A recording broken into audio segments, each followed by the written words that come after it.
situation in this. There's a tree in my yard that needs to be taken out.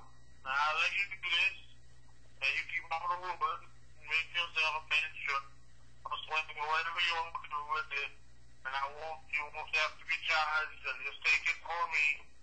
And I'll be very grateful to you, and also feel that it is my duty to say that it is very exciting to have this done in my yard.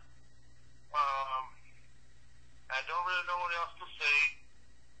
My name is Sam, and I really would like you to take my trees. I don't want them anymore. They cause me great anguish and apartheid because the trees, they fall on my house, and they make moss grow on my roof, and they get my pool.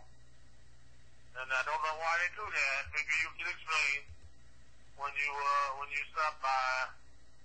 Again, if this is the tree removal service, you can have my trees at no charge. You just come pick them up. Please give me a call because I do have to, I'd like to be there to see the desecration of my trees and just say goodbye to them because I do not want them anymore. If you could take them, I would appreciate it for me. And